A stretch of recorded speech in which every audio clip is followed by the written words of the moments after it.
there has been significant movement in the polls, just dramatically shifting the race. We all just have to sit and meditate. And it's only been like 15 days since Kamala Harris actually became the Democratic nominee. And yet in that time, we have seen a complete reversal of many of the gains that Donald Trump had made against Joe Biden. Let's start with the first one, perhaps the most significant. Let's put this up there on the screen. Nate Silver's now election model shows Kamala Harris with a 50.5% chance of winning the presidential election, with Donald Trump dropping to 48.8. What's especially amazing is you can watch the narrowing of the gap there from July 29th, the day then that Joe Biden drops out of the race on July 30th. And now we see exactly what has happened since the day that Nate Silver turned on his model. And since then, July 30th, you've seen the streams, the so-called blue line and the red line, actually cross. Now, nobody should delude themselves, because 50.5 is still quite literally a toss-up, and there is still some 90-some days to go till Election Day. But a lot of the movement in that direction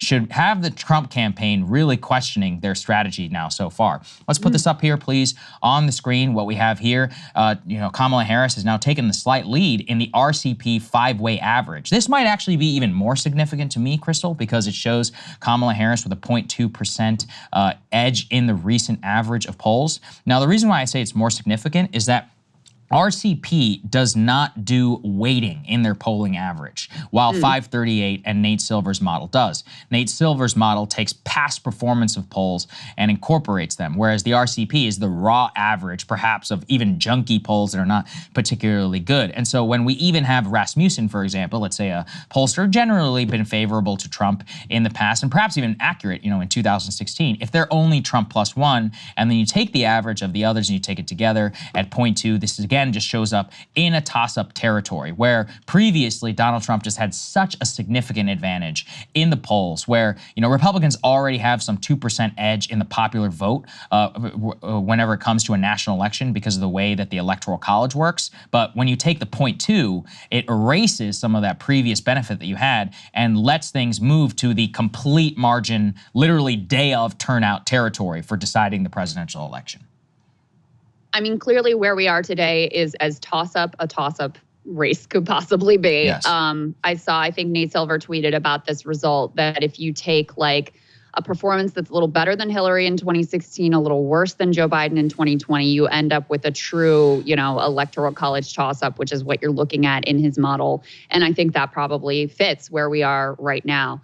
Now, the question is, does the trend continue? Is this a honeymoon phase for Kamala Harris and she comes back down to earth? Her skyrocketing favorability has been wild to behold. I don't know if you've seen some of the numbers among young people in particular, just in terms of how they feel about Kamala Harris herself. The swing has been immense. Like, I'm talking a 30-point swing in terms of favorability ratings of Kamala Harris among young voters. So is she able to maintain that? Does the trend continue where she just continues to gain ground as Republicans continue to sort of spin their wheels and fail to make an effective argument? Is she able to, with her VP pick, and then you head into the DNC, continue to pick up momentum? I think those are the real questions for the future in terms of where this race is headed. But as you said, Saagar, no one should delude themselves. It's because the polls have moved so quickly, it's easy to feel like Kamala Harris has a huge edge now. She does not. If you look at the battleground polling, it's still really, really close. In plenty of battleground states, you still have Trump coming in with a bit of an edge. I think this race is just about as razor-thin margin as it could possibly be right at the moment. And the big question is just what's the trajectory from here?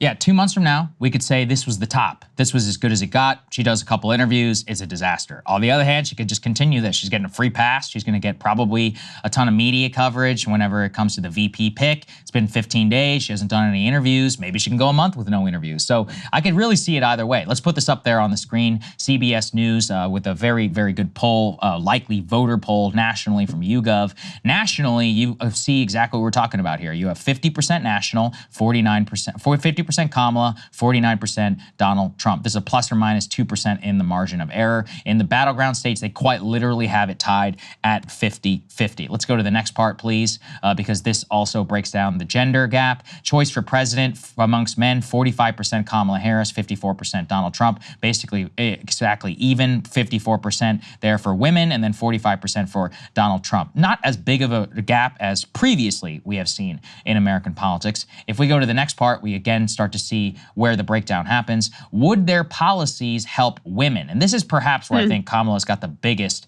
edge, because Harris's policies amongst female registered voters, they say 70% yes, 43% yes for Donald Trump. But with no on Harris's policies, it's only 30%, 57% there. So the enthusiasm amongst women voters, I think, is one that we will have to grapple with if Kamala does end up winning, just because abortion, again, comes back to salience. Next part, please, and we continue with the demographics. This is amongst black registered voters. Would their policies help black people? Harris's policies is 80 yes, Trump's policies 20 no. No for Harris, 20, and 80 for Donald Trump. So you can see there's a high level of polarization, although, you know, historically, Democrats do win 90% of the black vote. So if 20% actually does vote for Donald Trump or says favorable things about Donald Trump, that actually still would be quite a historic result if that were to materialize. That's kind of how I'm looking at those two things. Nonetheless, the comparison to Joe Biden is the one that really matters. And the comparison to Joe Biden, Krystal, is where she clearly shines with these suburban women voters on abortion and amongst black voters, which means a higher edge in turnout. And of course, it all comes down to turnout, as the meme literally says. Yeah, that's right. And who prioritizes what? Yeah, you know, exactly. We saw an election in 2022 that people were very upset about the economy. We're going to talk later in the show. Economic numbers looking really bad right now. Taking a turn for the worse. That could be a huge drag on Kamala Harris as that becomes more salient. And Donald Trump continues to have an edge in terms of his economic policies. So that could be incredibly salient. You could see abortion rights being incredibly salient. You could see just, you know, vibes. Like, I don't like Donald Trump. I don't really want to go back to the time when he was president. I think in 2022, not only abortion, but the sense of sort of fringe extremism were incredibly important to the result. But of course, Donald Trump wasn't actually on the ballot in 2022. And I think one thing that we've seen is no one really pulls off Trumpism except Trump. So it is a very different deal when he's on the ballot. But it's difficult to predict which issue. Typically you'd say, oh, it'll be the economics that'll control. But I think it's going to be a more complicated calculus given how much people have reacted to this sense of their rights being taken away. And Donald Trump was the guy who put those people on the Supreme Court. And it's very clear in the numbers about women voters, how they feel about how he would be for women versus how Kamala Harris would be. Here, I think her gender is a tremendous asset. The fact that she has more credibility on the issue, not only just because of her gender, but also because of her ideological positioning over the years versus Joe Biden. You know, she is a much better messenger on that issue than he was. And I fully expect that whether it's Shapiro or Walz or Kelly or Bashir or whoever it is, they're also going to be very effective messengers on this issue too. Yeah, no question. I mean, all Democrats have basically learned how to speak the language of that. And I think I said this before. If you go to Josh Shapiro's TikTok account, basically every single post is just about abortion. So these people know where their bread is buttered politically. Let's put this last part up here on the screen.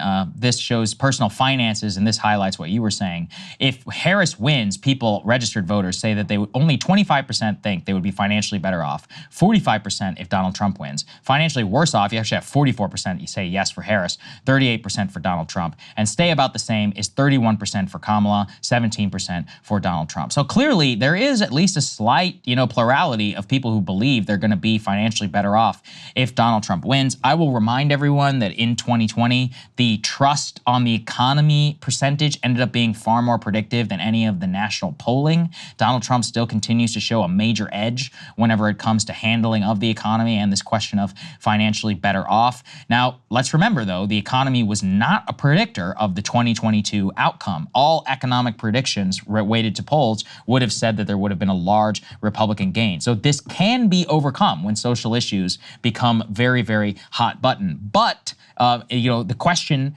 is exactly as you said. What are people going to be feeling on election day? So we have some signs of a slowing down economy, of reducing stock market, people's retirement, people are going to start getting jumpy. Now that's a very, very different situation than where we've been previously, where yes, inflation is horrible and bad, but it's been more of a slow decline rather than a rapid one. So if we do have a rapid downturn in the US economy, I actually do think the race could significantly shift and perhaps in Donald Trump's favor. And then finally, if we put this up here, what we see is the Trump campaign polling analysis, though, is they are now trying to play the, quote, unskew the polls game. And basically, anytime somebody puts out a statement like this, where the Trump campaign is calling the CBS News poll, a manipulated result and saying that they're oversampling people. I've seen this game before from Democrats. I've seen this game before from Republicans. Almost always, whenever you are trying to point to individual problems in polls, you're just, you're playing the wrong game.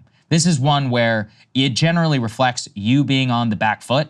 And when you're on the back foot, that's just not a good place to be with respect to the national media and generally in terms of your campaign messaging. So clearly, as we showed in the economy and even the brief, we didn't have time necessarily to go through the border numbers, but on both of those two issues, immigration and the economy, that's what you should be putting out press releases. That's all you should really be talking about. And if you can't win on that, I don't really know what to tell you, because clearly you have such a huge edge with that, right, Krystal?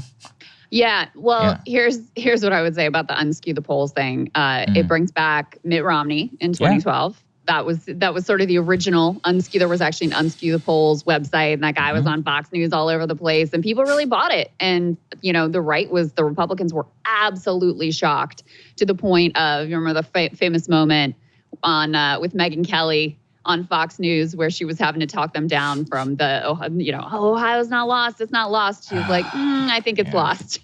These are fake numbers that you're trying to pull together. And then Joe Biden, just recently, total denial, kept in this little cosseted bubble, told by his advisor, Donilon, that, oh no, your numbers are great, sir, and not letting any contrary information in. And if there are polls that show you down, those polls are wrong. They're lying. That's not true. It's, of course you're a wonderful, great leader. Who could vote against you, et cetera, et cetera.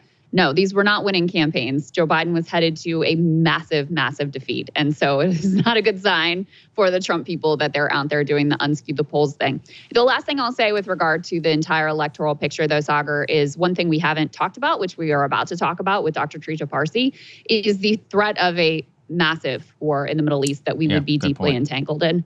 And so while, foreign policy, it rarely is the number one deciding factor at a time when we could be, facing direct threats to our troops and insane chaos and continued horror in the Middle East, but on a much broader scale. That could end up being incredibly salient in a way that, is difficult to anticipate. So given that you have an economy that's clearly on the brink and some really dire signs there, that you have an entire region of the world with nuclear armed powers that is on the brink, there's a lot of potential terrifying dangers. And in terms specifically of the political horse race, which of course is the least important point here, but in terms of the political horse race, a lot of fraught danger for Kamala Harris ahead. So I know they're feeling good right now. They should be feeling good about where the polls are, versus they were just sort of like locked into doomed to defeat in November when it was the Biden ticket. Now they've got a shot, but there are a lot of risks for them. And they're also in a very bad position on that, because they're not in charge. Joe Biden is in charge. And but not only is he literally ailing, and fading before all of our eyes, he's also ideologically committed to us to the defense of Israel and to a potentially massive war in the Middle East, while also being incredibly weak and not being able to bring any of the powers to bear, both the Israelis, the Iranians, the Jordanians, and others. So we have a power vacuum in the Middle East, which is the worst possible place you could be in. So in some sense,